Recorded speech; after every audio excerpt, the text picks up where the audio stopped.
Olá, meus irmãos e irmãs de Ideal Espírita, vocês amigos e amigas que nos acompanham aqui na página Estação da Luz Espírita, muitíssimo obrigado mesmo pela sua companhia. A nossa página Estação da Luz Espírita não tem fins lucrativos, o objetivo é a divulgação da doutrina espírita.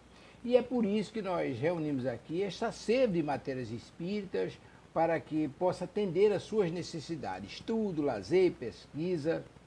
Você encontra aqui na nossa página Estação da Luz Espírita os livros da codificação, obras suplementares, entrevistas, palestras e os programas da Web Rádio Estação da Luz de Natal e Web Rádio Cristo Consolador de São Paulo. Ou seja, um acervo que atenda às suas necessidades, sem fins lucrativos. O objetivo é a divulgação da doutrina espírita. E agora eu convido você para nos acompanhar na reprodução de mais esse trabalho imperdível. Muito obrigado mesmo pela sua companhia e vamos juntos.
Boa noite, pessoal. Como é que vocês estão? Noite, porque o programa está ainda ao ar, às 20 horas deste sábado, mas estou gravando durante a tarde, né? O programa é gravado.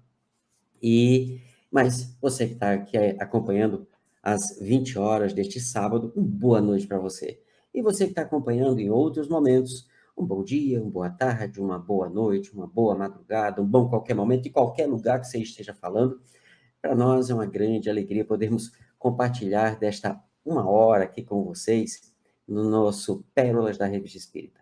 Em função do que como é gravado e as atividades, ainda hoje estaria apenas eu aqui e os amigos espirituais com as suas inspirações para que possamos ter um bom bate-papo. Eu aqui, né, nos estúdios virtuais da Web Rádio Cristo Consolador, estou na cidade de Cascavel, Paraná, e o nosso querido Matheus, a nossa querida Marina estão em atividade nesse momento, já que estou gravando na tarde do sábado, inclusive daqui a pouquinho também teremos atividade, e é triste porque eles são a alegria do nosso bate-papo e eles não estão podendo estar conosco hoje. Mas vamos estudar. Eu gostaria de pedir aos amigos espirituais que nos assistem, que possam estar conosco neste momento de reflexão. Peço que iluminem, abençoe a nossa querida Silvia, o nosso querido Delson, que nos acolhe aqui nos estúdios da Web Rádio Cristo Consolador, também a turma da TV Abel, que retransmite o nosso programa. Pedimos aos amigos espirituais que envolvam todos os que, neste momento, estão junto de nós para estudarmos, para aprender, através do pensamento do Cristo, que foi trazido até nós pela pena, pelo lápis do nosso querido Allan Kardec. E que os amigos espirituais possam, além disso, nos inspirar, nos acompanhar no dia a dia, para que possamos ter a serenidade necessária para nos permitir os aprendizados do dia a dia. Que Jesus abençoe. Muito bem, pessoal. Uma alegria. Semana passada eu estava viajando, né? Fui visitar os meus filhos, os meus pais, a minha netinha, e aí não teve como gravar o programa. E aí pedimos ao Décio que fizesse a retransmissão do programa da semana anterior, que entendemos, eu até estava revendo aquele programa, olha, realmente algumas reflexões muito oportunas, né? E aí a gente vê que em momentos como esse, os amigos espirituais sempre nos assistem, porque reflexões assim que eu mesmo fiquei pensando, poxa, a turma estava inspirada nesse dia, porque eu não teria condições de buscar tanta profundidade em reflexões sobre a paz, né? E até depois serviu para mim nos momentos do dia a dia. Tá bom, pessoal? Então, o programa fica disponível na internet. Eu gostaria de mandar um abraço para toda a turma do Esmiuçando Allan Kardec, que é um grupo que nós fazemos parte, né, um grupo virtual que surgiu no início da pandemia, ali logo no mês de março. Nosso primeiro encontro foi no dia 21 de março de 2020, e assim que fecharam as casas e tudo mais, e começamos a estudar, e até hoje o grupo permanece, tá? Com estudos sobre mediunidade. O nosso querido Maurício coordena um grupo de estudo do livro Diversidade e Carismas, está ali no finalzinho, já vai agora, já nos próximos dias, vai haver uma redução em função também das atividades, um estudo do livro Diretriz de Segurança, que é um bate-papo sobre mediunidade com o Divaldo e o Raul, um livro, assim, muito interessante, muito rico. A nossa querida Amandinha, no final de semana, tanto na sexta quanto no sábado, quanto na segunda-feira, final e início de semana, com estudos da obra de Joana de Ângeles, de André Luiz e Manuel Filomeno de Miranda, e nós temos um estudo do Livro dos Médiuns, que vai sempre às sextas-feiras. Somente quando nós tem um momento dos nossos estudos, que estamos estudando o Livro dos Médiuns, ao qual nós nos reunimos e aí chamamos os nossos orientadores espirituais, que nos ajudam a entender determinados pontos, trocamos algumas ideias. Aí esse a gente não faz a transmissão, mas os outros sempre transmitindo às sextas-feiras, a partir das 19 horas, tudo no canal Esmiuçando Allan Kardec. Muito bem, pessoal. Retomando os nossos estudos das pérolas da Revista Espírita, quem vem acompanhando os nossos programas, salvo as 2 últimas semanas, porque fizemos um tema extra, e na semana passada reprisou-se o programa da semana anterior, onde falamos sobre a paz do Cristo, a paz dos homens e a paz no mundo, em função do conflito que se iniciou no Oriente Médio e tem trazido algumas repercussões um tanto sérias para todos nós, tá? E aí fizemos a opção de trazer esse tema extra, mas hoje retomamos o nosso estudo dessa pérola da Revista Espírita, que é o texto Fotografia do Pensamento. É um texto que está na Revista Espírita de junho de 68. É um texto que é uma ampliação, é uma continuidade de um texto que está no livro A Gênese, no capítulo 14, capítulo dos fluidos, quando Kardec analisa os fluidos, e ele pega um pedaço desse texto, do capítulo 14, ele traz para cá e ele amplia esse texto, né? Quando se fala de fotografia do pensamento, só para a gente relembrar alguns pontos, né, é um texto que realmente merece uma atenção, e por isso que nós selecionamos para trazer aqui para o nosso Pérolas da Revista Espírita, porque é um tema muito falado no movimento espírita, só que é pouco compreendido conforme Kardec o trabalha. Inclusive, eu acho até um tanto quanto estranho, porque as pessoas acham difícil esse capítulo e dizem que é complicado. Olha, particularmente, eu não vejo complexidade nesse capítulo, é um capítulo muito simples. Tem uns capítulos do livro A Gênese que requerem ali um conhecimento de geologia, de geografia, de história, que Kardec traz para trazer uns embasamentos de teologia, mas esse capítulo 14 não. É que nós tendemos a complicar aquilo que exige de nós uma transformação moral. No capítulo 14, Kardec vai dizer que fluido é algo que o pensamento e a vontade, né, trabalhando junto, vão dar forma e movimento. Então, os fluidos têm a forma que o pensamento e a vontade querem, e eles se movimentam da forma que o pensamento e a vontade querem. Em outros momentos, ele até faz uma separação, diz pensamento da forma, a vontade está ligada com o movimento, né?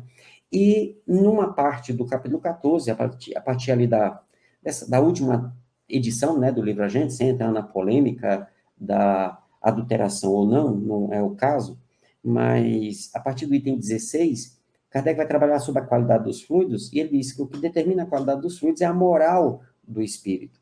Então, é um capítulo muito esclarecedor, e que e muitos de nós não estudamos e preferimos ficar com outros pontos de vista, até, aí sim, extremamente complexos, extremamente difíceis de se entender, e por isso, cursos e mais cursos sobre fluidos, há uma confusão generalizada sobre a ideia de fluidos, ideia de energia, boas energias, más energias, porque isso, porque aquilo, é muita confusão, pessoal, enquanto que Kardec é muito simples.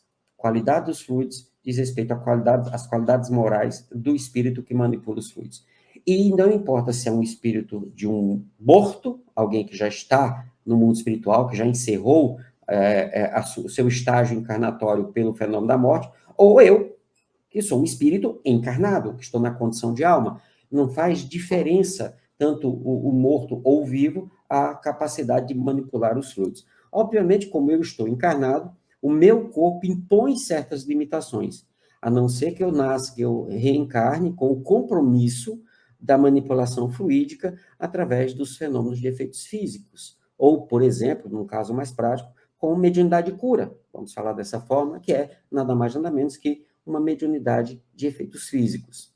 Dentro das classificações que estão no livro dos médiuns. Se existem outros livros, outros autores que falam diferente, é uma questão pessoal desses autores, tanto espíritos quanto médiuns, encarnados, seja lá quem for, não é assim que Kardec trabalha. Eu, particularmente, sigo as definições propostas por Allan Kardec, não importa quem sejam os outros autores. Eu mantenho, busco essa fidelidade ao pensamento kardeciano, que não tem erro, pessoal. Muito bem. E esse texto vai tratar especificamente dessas construções fluídicas, Kardec chama bem assim, as construções fluídicas, que nós, espíritos encarnados ou desencarnados, vivos ou mortos, Kardec, ele praticamente não usava a expressão desencarnado, ele não se preocupava com isso, era os mortos, os espíritos dos mortos, ponto, né? E nós, almas, os espíritos encarnados. E aí, ele deixa muito claro, tanto nesse texto quanto no da Gênese, que os fluidos, eles são fluidos. E eles vão ter forma, cor, qualidade, densidade, seja lá a característica que ele venha a ter em função das características mentais dos espíritos que ali estejam com eles. Ou, melhor, que ali estejam manipulando eles. Então, vejam só, eu sou um espírito de terceira ordem, a minha condição moral é ainda muito inferior, sou um homem comum, que tem os defeitos dos homens normais, apesar da luta diária em melhorar as minhas escolhas, em melhorar os meus pensamentos, os meus sentimentos, sou um espírito de terceira ordem. Isso quer dizer que os fluidos que eu produzo, os fluidos que eu manipulo, são fluidos ainda extremamente inferiorizados nessa perspectiva. Então, não são bons fluidos, são fluidos maus, porque eu sou um mau espírito. Não sou uma pessoa maldosa. De vez em quando dá vontade da gente pedir para Deus que leve alguns de volta, principalmente quando a gente entra no grupo do WhatsApp da família. Às vezes diz assim, Senhor, tem certeza que o Senhor não quer levar esse? Né? Mas aí a gente deixa para lá, é um momento ali, né? Não é um momento, todo dia a gente entra lá e todo dia dá vontade de mandar devolver um. Mas a gente está lutando, ainda bem que tem isso que é para treinar, para a gente treinar, né? Se não tivesse isso, a gente não tinha como treinar. E também está treinando dentro da família. Então, quer dizer, as qualidades dos meus fluidos não dizem respeito a eu vou parar para fazer uma prece, então eu faço a prece e meus fluidos ficam bons. Não, isso é ficção. Porque a prece ela só vai atuar nisso se eu permitir que a prece me ajude na minha transformação. Qualquer dúvida, pessoal, anota aí, questão 660 do Livro dos Espíritos. Eu não estou inventando isso, pessoal, eu queria até que fosse mentira. Porque eu disse, não, faz uma prece e resolve o problema. Não, está lá na questão. A prece contribui para a nossa melhoria moral? Sim, mas quando você faz direitinho a prece, aí lá ele explica todo o detalhe de como é que se faz. Então, não é qualquer prece que isso resolve, não. Então, os meus fluidos são fluidos maus. Ponto. Por quê? Porque eu sou um mau espírito. Ponto. Eu não tenho... nesse momento, eu não consigo mudar isso. Eu mudo isso quando eu me transformo. Então, no momento, eu não consigo, porque transformação moral não é no passe de mágica. E nesse momento eu estou aqui fazendo o programa com vocês tal, e não estou nenhum enfrentamento, estou aqui de boa, almocei, barriga, buchinho cheio, estou aqui, estava tomando um cafezinho aqui, a garrafa de café está aqui do lado, se eu quiser água, tem água ali, minhas contas estão pagas, estou de férias, mas terça-feira retorno ao meu trabalho, está tudo bem, tudo ok. Então, eu estou muito de boa. Então, nesse momento, os enfrentamentos que eu faço são de mim para comigo mesmo. É eu com eu mesmo. Porque eu estou muito de boa com o mundo exterior. Estou muito de boa com as pessoas de fora. E mesmo quando alguém, numa outra situação, num momento de profunda infelicidade, age perante mim, perante eu. Eita, aqui agora o português eu rasguei mesmo, né? Age para comigo, de modo a que eu me sinta magoado, a que eu me sinta ferido, a que eu me irrite, essas coisas que nós sabemos que os efeitos não são legais, tem muita coisa que eu não me incomodo, e quando realmente me incomoda, eu lembro que a nossa orientadora uma vez falou, a Cláudia, né, disse, você pode até ter motivo para ficar, para se irritar, você não tem a justificativa para ficar irritado, né? Porque você sai no trânsito, você se irrita. Agora, você vai ficar irritado pelo que aconteceu naquele momento, ontem, lá no trânsito? Aí é escolha minha, né? Então, pessoal, a gente tem que colocar o pé no chão e saber quem nós somos. Isso faz parte do processo de autoconhecimento. Saber quais são as minhas limitações, as minhas fragilidades, as emoções que podem fazer com que podem me controlar, uma situação que uma pessoa faça algo e eu fique irritado, porque eu me irrito com aquilo, quer dizer, essa emoção me controla. Eu tenho que controlar a situação. Então, a pessoa faz, e à medida que eu me esforce, vai chegar um momento que eu não me irrito mais com aquilo. Isso não quer dizer que eu concorde com o que a pessoa faz. Isso quer dizer que eu não mais me irritarei. Isso quer dizer que aquilo não tem mais influência sobre mim. E tudo isso repercute na nossa estrutura fluídica. Vamos lembrar, isso está tanto nesse texto aqui quanto no texto da Gênese, o nosso perispírito, o meu perispírito, é feito de fluidos. Do mesmo jeito que o meu corpo físico é feito de fluidos. Eu não vou falar que o meu espírito. O meu espírito não, eu. É meu corpo, é meu perispírito. Tanto o perispírito quanto o corpo são feitos de fluidos. O que acontece é que os fluidos que compõem o meu corpo físico respondem pelas leis que regem o mundo material. Esse mundo material aqui, da ponderabilidade, né? Enquanto o meu perispírito é regido por outras leis, as leis que regem os fluidos, e é uma coisa que está lá explicado no capítulo 14. E nessa perspectiva, pessoal, eu lembro muito bem, eu tenho tatuagem, e uma pessoa, há algum tempo, chegou para mim e disse, olha, você está lascado, eu sei, né? Mas qual seria o motivo do lascamento? Essa tatuagem. Isso aí, ó, tá no seu perispírito. Isso aí vai te marcar. E na próxima encarnação você vai nascer na Amazônia como índio. Aí eu parei, olhei, porque no mundo espiritual tem uma colônia só para os tatuados. Eu disse, eu sei, não é nem uma colônia, é um vale inteiro, tem várias colônias lá dentro. Você conhece? Eu digo, conheço, eu já estive lá várias e várias vezes. Ah, é? Eu já estive lá várias vezes, e eu consigo entrar porque tem tatuagem. Porque senão eles não entram, porque como sofrem preconceito por causa da tatuagem, eles são extremamente refratários a pessoas que chegam lá e não têm tatuagem. É tanto que os orientadores espirituais, quando vão, eles fazem projetar no perispírito dele certas tatuagens, com certos símbolos e tudo mais.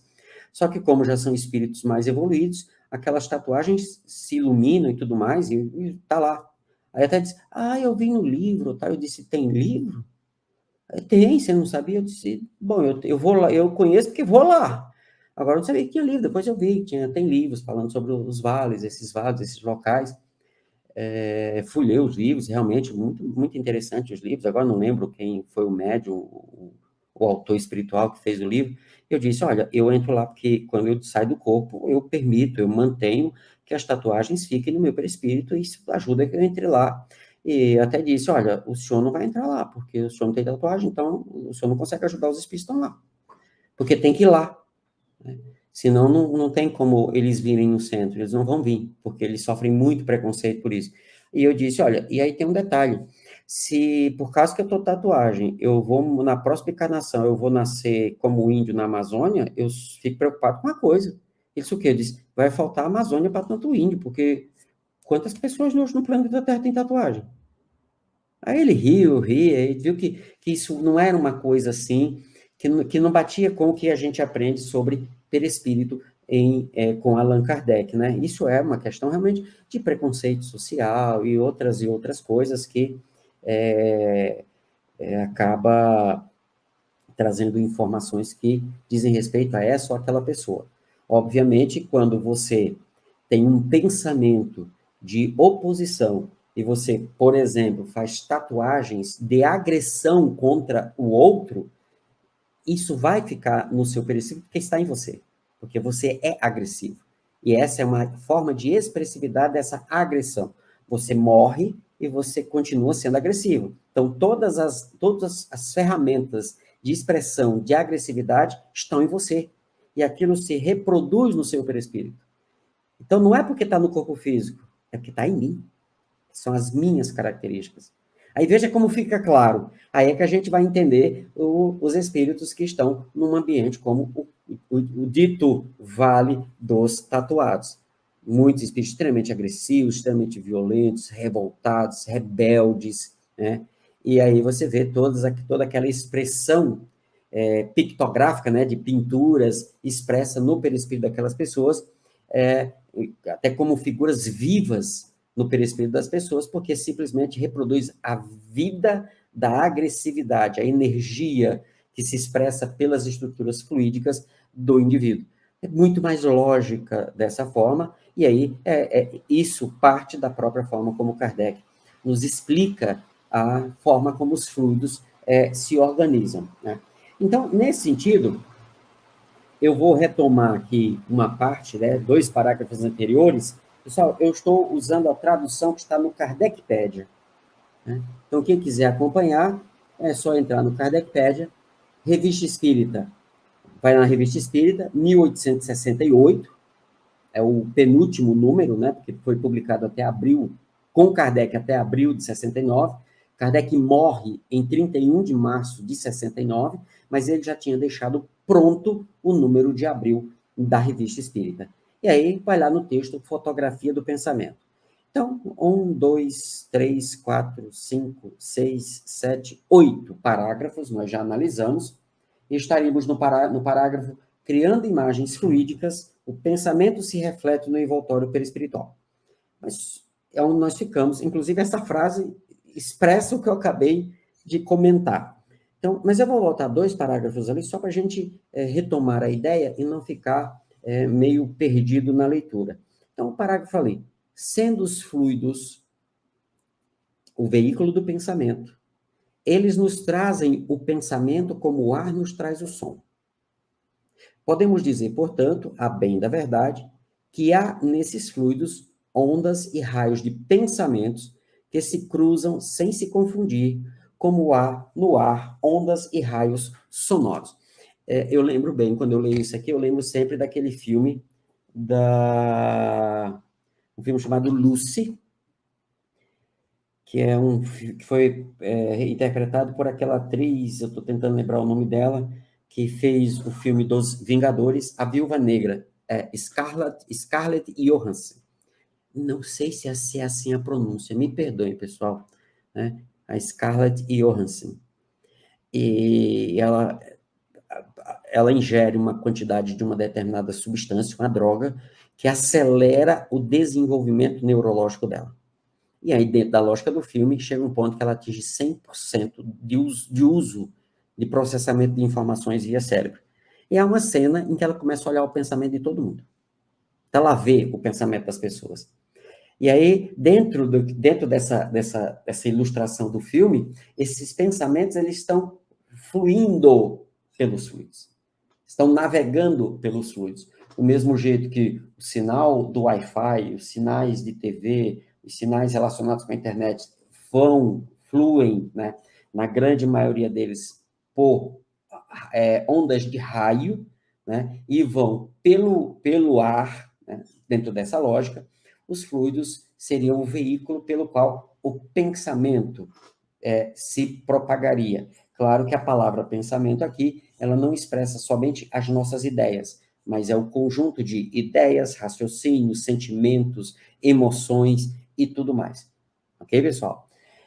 Diz Kardec, como se vê, é uma ordem de fatos inteiramente novas, né? Porque é o que ele estava estudando naquele momento, né? Ele conhecia o magnetismo, ele já estudava o magnetismo há 35 anos, nesse caso aqui 45 anos, né?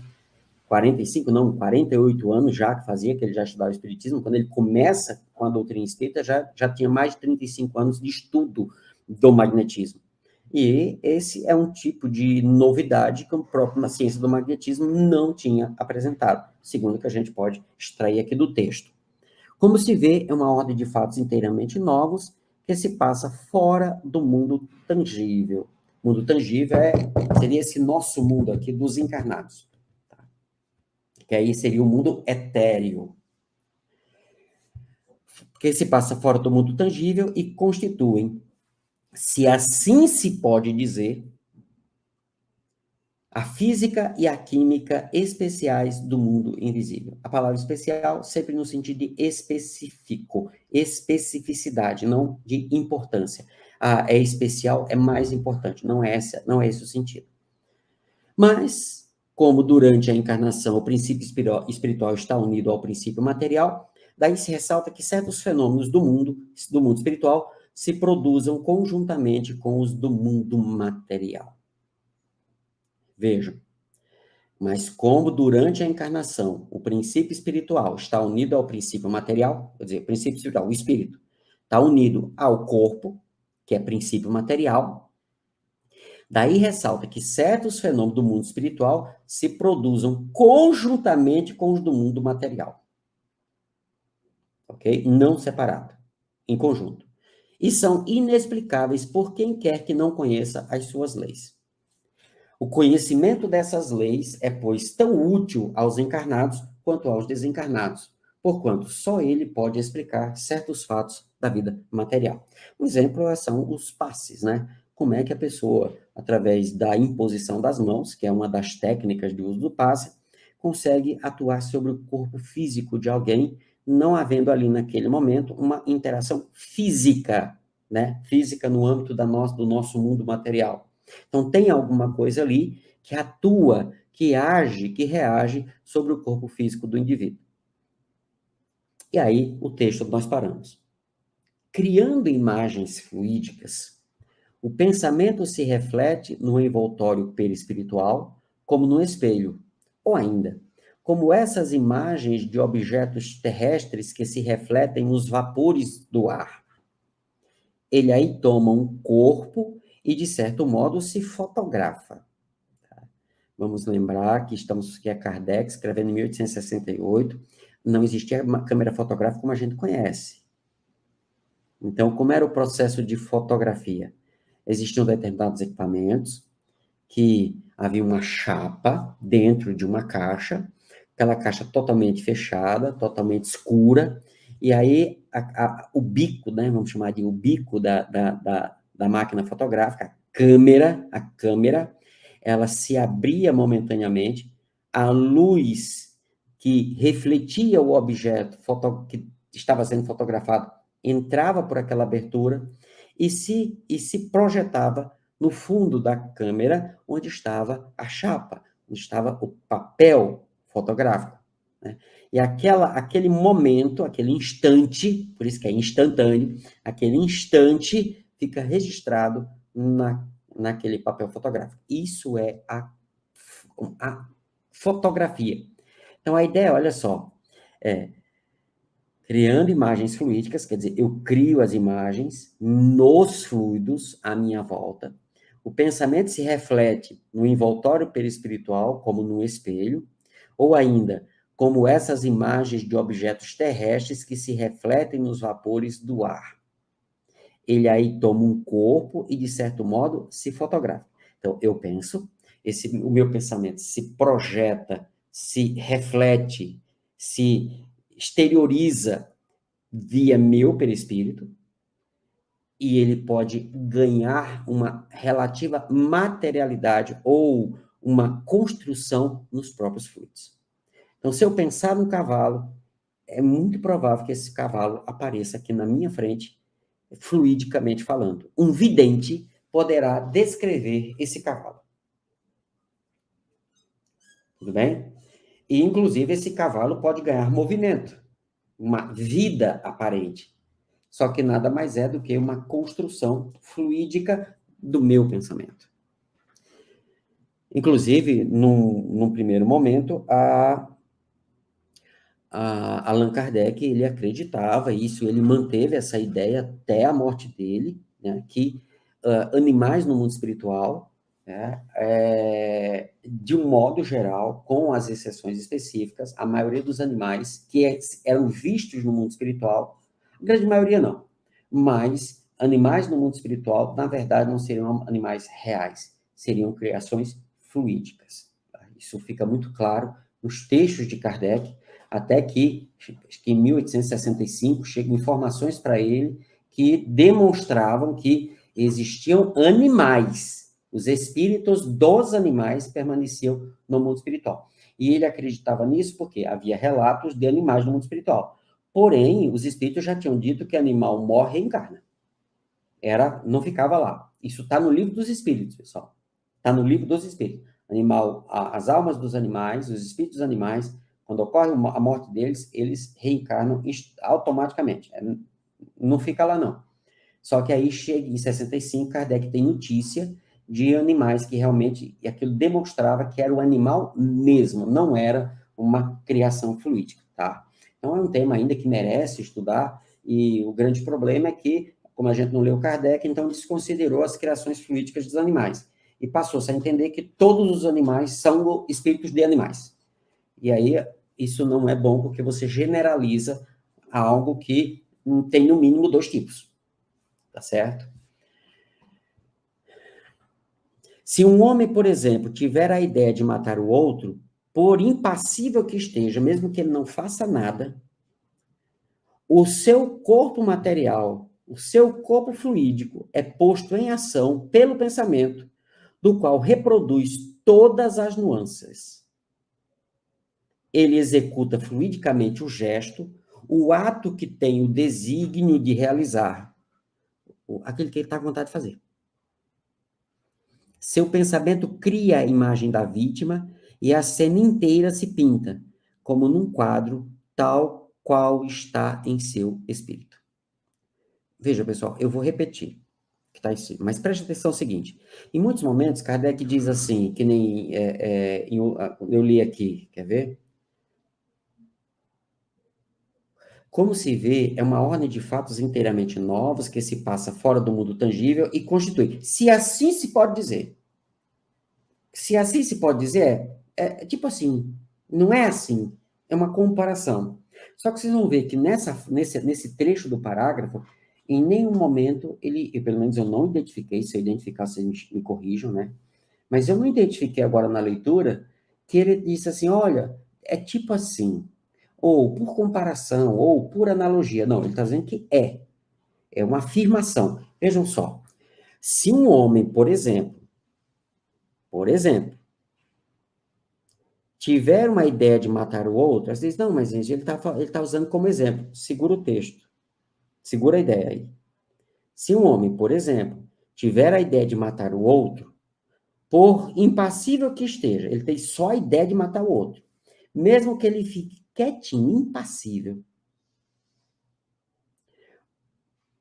por mais impassível que esteja o seu corpo material, seu corpo fluídico é posto em ação pelo pensamento, do qual reproduz todas as nuances. Ele executa fluidicamente o gesto, o ato que tem o desígnio de realizar. Seu pensamento cria a imagem da vítima e a cena inteira se pinta, como num quadro, tal qual está em seu espírito. O que ele está me dizendo aqui? Porque ele pega um exemplo, porém ele está dizendo o que acontece, qual o efeito disso se esse exemplo acontecer. Isso quer dizer, pessoal, que se você imaginar qualquer coisa, isso vai ganhar existência temporária no mundo espiritual, no mundo fluídico, vamos chamar assim.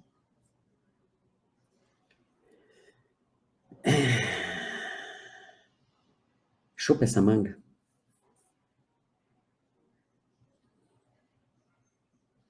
Se você pensar em matar alguém, você vai matar a pessoa. E vai estar dentro da sua casa. O crime está acontecendo dentro da sua casa.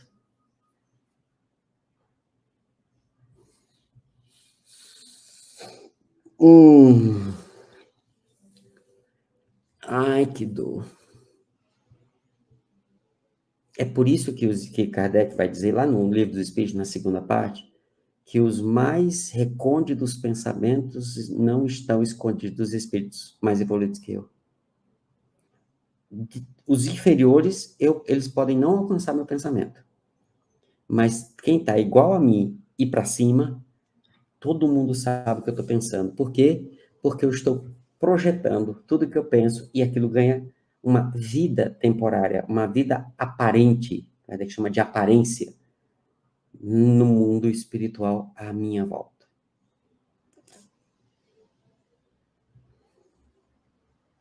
Sério, Enzo?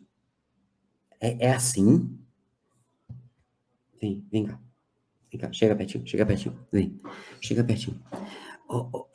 Olha, eu tenho que olhar por aqui. Olha o próximo parágrafo. Olha aqui. Vem cá. É assim, daqui. Estou lendo para você. É assim que os movimentos mais secretos da alma repercutem no envoltório fluídico, que uma alma encarnada ou desencarnada, por isso que no começo eu digo, não importa se vivo ou morto, somos espíritos. A regra é pro espírito. Claro que na condição de alma, eu tenho algumas limitações em função do corpo físico, mas isso não quer dizer que eu perdi a capacidade de fazer, tá? Tanto que quando eu saio do corpo, eu reassumo essas possibilidades. É assim que os movimentos mais secretos da alma repercutem no envoltório fluídico, que uma alma encarnada ou desencarnada pode ler em outra alma, como num livro, e ver o que não é perceptível pelos olhos do corpo. Os olhos do corpo veem as impressões interiores que se refletem nos traços do rosto. 2 pontos. A cólera, a alegria, a tristeza. Mas a alma vê nos traços da alma os pensamentos que não se traduzem no exterior. Então, você olha para minha cara, para minha fuça, você vai reconhecer se eu estou alegre, se eu estou triste, se eu estou desanimado, se eu estou borocochô, né? Um dia desse mesmo eu até comentei com vários amigos, eu estava numa crise de fibromialgia, eu tenho fibromialgia. Foi uma das piores crises que eu tive na minha vida, desde que descobri que tenho a doença. E olha, tava feio o negócio. E ninguém sabia.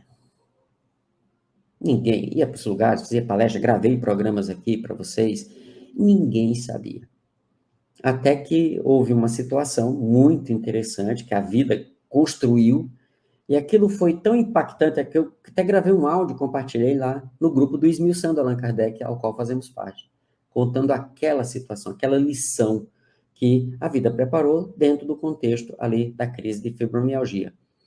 Por que eu estou falando isso? Porque ninguém sabia que eu estava emocionalmente muito ruim, porque a fibromialgia na crise, além das dores físicas, há dores emocionais profundas, porque a gente não tem controle sobre a nossa emoção.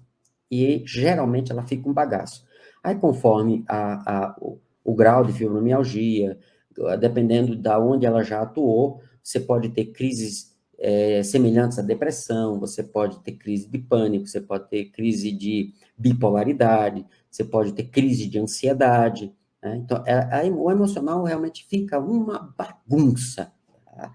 E é difícil, você além de estar sentindo dor, o emocional está dessa forma, fica uma loucura. É por isso que o pessoal, tem gente que comete suicídio, porque realmente é uma experiência assim que exige muito do aprendiz, né? Que é como eu me considero perante a experiência da doença. Um aprendiz, aprendendo todos os dias com essa professora que é muito exigente, a professora muito dedicada, Deus não erra na escolha dos professores, professora muito exigente, muito dedicada, sabe? A dona fibromialgia, ela realmente cumpre o seu papel e ela não falha na sua missão. Se eu não quiser aprender com ela, eu vou ter que repetir de ano na próxima encarnação, e eu não queria voltar com ela na próxima encarnação. Então, a ideia é o esforço de aprender a lidar com as próprias emoções, a não deixar elas te controlarem, e elas naquele momento passam a ter que controlar. Então, acaba sendo uma bênção na vida da gente, exigindo da gente aquilo que a gente ainda não consegue ter, porque não quer ter. Então, a vida vem dar um empurrãozinho, e aí fica fácil de viver, tá? De viver e chegaremos até o final da encarnação da melhor forma possível. Mas eu falo isso justamente porque, na crise, ninguém sabia que eu estava daquele jeito, porque eu estava exteriormente muito bem. As pessoas não têm culpa de eu estar daquele jeito, então por que eu vou descarregar nos outros? Não faz muito sentido. Querer cobrar dos outros é uma situação que Deus colocou na minha vida para que eu aprenda a me organizar. Eu não posso jogar essa carga nos ombros dos outros.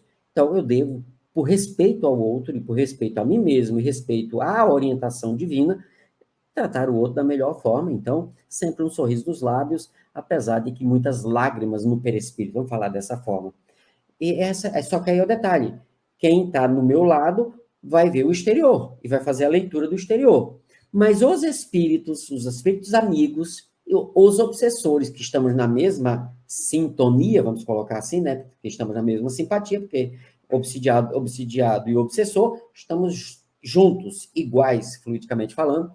Então, todos eles sabem o que está passando, eles estão me vendo de fato como eu me reflito, eu me expresso intimamente naquele momento. Tá bom, pessoal? E o texto segue. Pessoal, querem fazer perguntas? Está passando o número, né? Tem um número para perguntas, 45, 5 vezes o número 9, 99999, 3608. Como o programa é gravado, tá? Você vai entrar no WhatsApp, manda uma mensagem para mim, Enzio, sou fulano de tal, sou fulana de tal, e estou falando da cidade tal, né, do estado tal, e eu tenho uma dúvida. E quiser pode fazer um áudio para explicar melhor, e aí nós vamos procurar, não tem o número de telefone, tem que corrigir depois. E aí, manda um áudio explicando direitinho qual é a sua dúvida, para no próximo programa procurarmos responder a sua questão, não com o que eu acho, mas com a resposta que Kardec nos dá para os nossos questionamentos, porque são as melhores respostas que nós temos, tá? Aí Kardec segue. Contudo, conforme a intenção, o vidente bem pode pressentir a realização do ato que será a sua consequência, mas não pode determinar o momento em que se realizará, nem precisar os detalhes, nem mesmo afirmar que ele se realizará. Porque circunstâncias ulteriores podem modificar os planos preparados e mudar as disposições. O que ele está falando aqui? Olha, se eu estou pensando aqui, e daqui a pouco, deixa eu pensar uma coisa que eu sei que eu não vou fazer. Bom, eu não tenho sorvete na minha casa, por questões de bom senso. E, de repente, me deu vontade de tomar um sorvete, um belo sorvete de chocolate, ou comer um pedaço de doce, de torta, ou comer uma coisa salgada, dependendo. Estou fazendo isso para você também sentir aí. E aí, eu não tenho isso aqui. Mas o que vai acontecer? Eu vou criar. Então, aqui na minha frente vai surgir aquele potão de sorvete caprichado, né? Eu não gosto de caldo, não gosto de nada, então vai estar só o sorvete, aquela colher grande, guloso, não usa colher pequena, aquela colherona grandona, né? E eu vou ficar ali vendo comer, eu vou salivar, porque está na minha memória, né? E tudo mais. E vai estar aqui, e os espíritos vão ver. E isso pode acontecer de aqueles espíritos, vendo isso, eles já preverem que daqui a pouco, quando terminar a gravação, é o que eu vou fazer. Eu vou na minha geladeira, vou pegar o pote de sorvete e vou comer sorvete. Só que nesse momento eu estou pensando só em comer o sorvete, mas eu não tenho sorvete em casa. Então os espíritos vendo esse meu pensamento de comer o sorvete, eles vão prever, daqui a pouco terminar ele vai lá pegar sorvete, mas eu não tenho. Por isso que ele diz, situações ulteriores, terminou a gravação, aí eu me levanto, os espíritos assim, tá vendo? Já vai pegar o sorvete. Mas não tem sorvete. E aí isso pode fazer com que se de fato a coisa for muito forte, eu realmente, às vezes, sair, e ao sair, aí poderiam acontecer coisas não previstas. E simplesmente porque os espíritos conseguem ver o que eu estou produzindo no mundo fluídico, em função do meu pensamento, da minha vontade e das minhas qualidades morais. Ele não pode ver o que ainda não está no pensamento. O que ele vê é a preocupação do momento, ou preocupação habitual do indivíduo. Os seus desejos, os seus projetos, as suas boas ou más intenções. Percebem? Boas ou más intenções. Daí os erros nas previsões de certos videntes, quando um acontecimento está subordinado ao livre-arbítrio de um homem.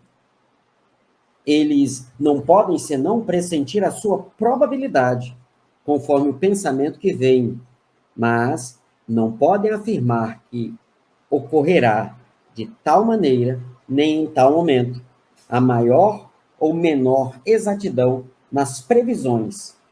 Perdão, a maior ou menor exatidão nas previsões depende, além disso, da extensão e da clareza da visão psíquica. Em certos indivíduos, espíritos ou encarnados, vê que ele não fala desencarnado? É espírito, que está encarnado. Eu só achei até hoje uma tradução em que aparece uma vez a palavra encarnação, em toda a obra de Kardec. Desencarnado, uma vez só. Ele não era do uso dele, era morto, era o espírito. Pronto. E nós, almas. De modo geral, era assim que ele falava. Né? Em certos indivíduos, espíritos ou encarnados, ela é difusa, né? Ou limitada a um ponto, ao passo que em outros é clara e abarca o conjunto dos pensamentos e das vontades que devem concorrer à realização de um fato. Mas, acima de tudo, há sempre a vontade superior, que pode, na sua sabedoria, permitir uma revelação ou impedi-la. Neste último caso, um véu impenetrável é lançado sobre a mais perspicaz visão psíquica. E aí Kardec sugere que se olhe lá no capítulo 14, o do texto A Gênese.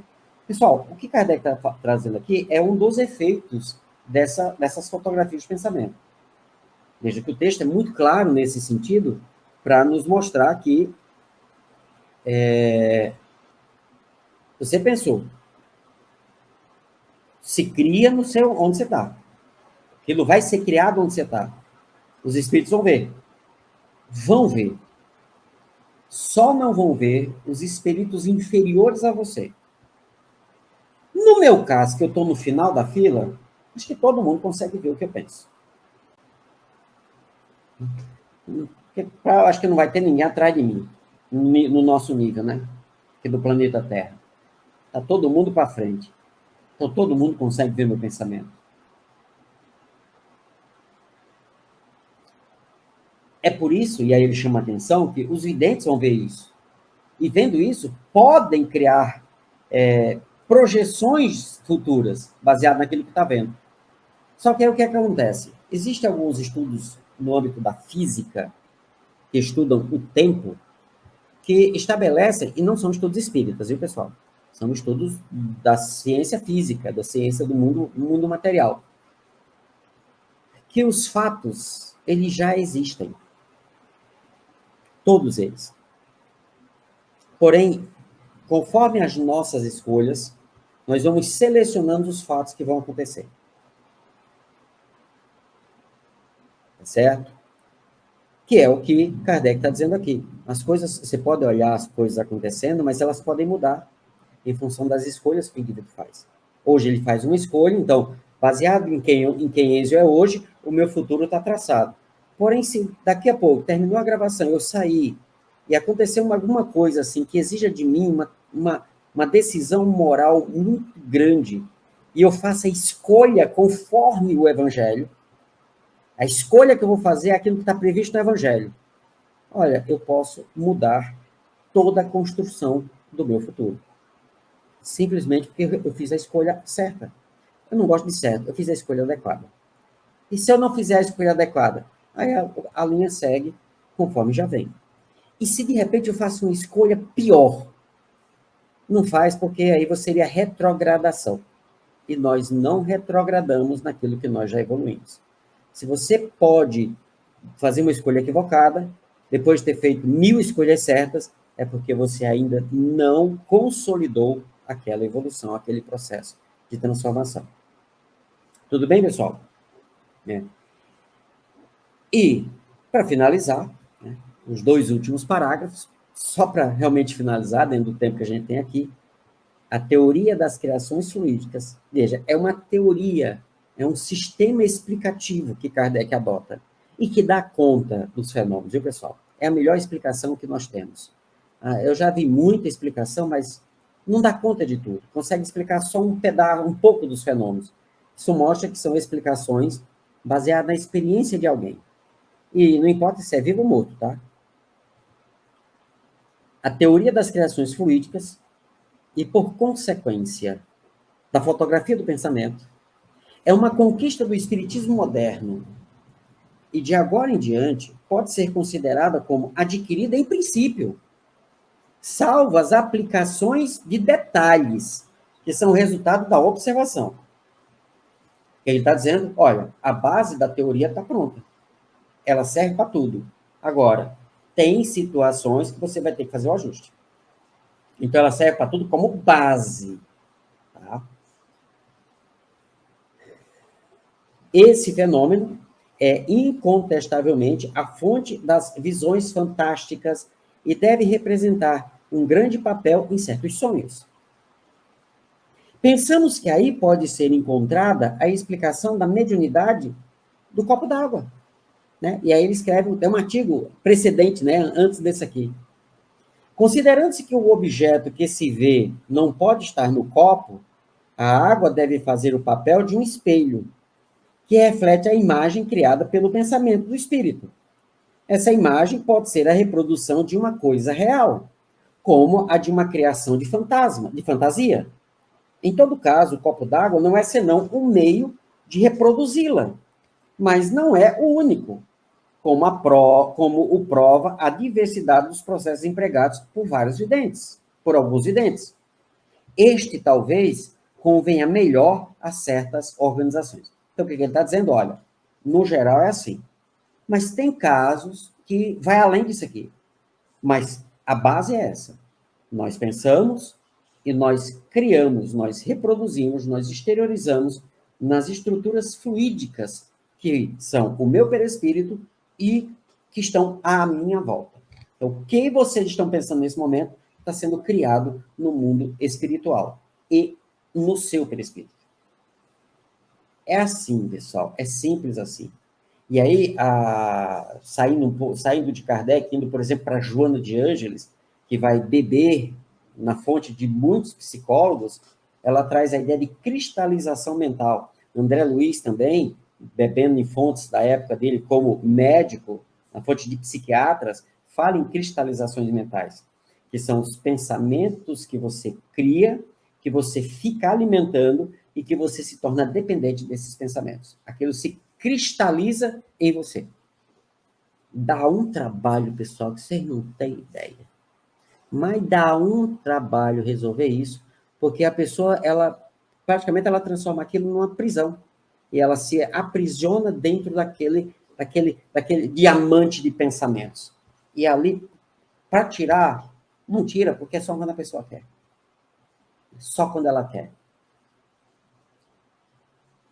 Muito bem, pessoal. Veja só, Kardec traz uma estrutura teórica para a explicação de fenômenos, mostra que essa teoria, essa ideia, esse sistema, como ele chamava, dá conta de explicar como alicerce de pensamento, de raciocínio, e diz, olha, a partir daqui você pegou o caso, você vai encaixar ele aqui e você vai ter uma visão muito mais clara do fenômeno que está acontecendo. Mesmo que você não esteja vendo nada, pessoal. Visão clara eu falo de modo metafórico. Tudo bem, pessoal? Então, hoje, né, Pena que nem o Matheus, nem a Marina estavam aqui conosco para trazer as contribuições deles, né? Na próxima semana, nós traremos uma nova pérola da doutrina espírita. Eu vou deixar de surpresa, tá? Pérola muito interessante. Então, você já fica aí com... Se não tem os volumes da Revista Espírita, já fica com o Kardec aberto, né? Na próxima semana. E aí, um belíssimo texto, uma coisa assim, bem interessante, tá? E aí, vamos ver quanto tempo a gente vai ficar. Acho que não vai ser tantos, como agora nós demoramos um pouco mais nesse texto, porque ele é muito rico. E olha que nós nem trabalhamos tudo o que o texto nos oferece. Tá bom, pessoal? Hoje ficamos por aqui. Deixo um abraço para todos vocês, um cheiro no oi, como a gente diz na minha terra, e um abraço para a Silvia, para o Delson, que nos acolhem, para o Matheus, para a Marina, que estão em serviço nesse momento. Eles não estão aqui, não é porque eles não querem, não, estão no serviço, pessoal. Atividade da atividade espírita, né? Estão em atividade. Né? E o pessoal da TV Abel retransmite os nossos programas, e toda a equipe do Esmiuçando Allan Kardec, e a turma que estuda ali durante a semana, com tanto o Maurício, quanto comigo, quanto com a Amanda e o Dr. Rubim, que ajuda a Amanda nos estudos. E um abraço para todo mundo, que o Mestre Jesus esteja conosco, nos conduzindo para a real vida eterna. Abração, pessoal, e até a próxima semana.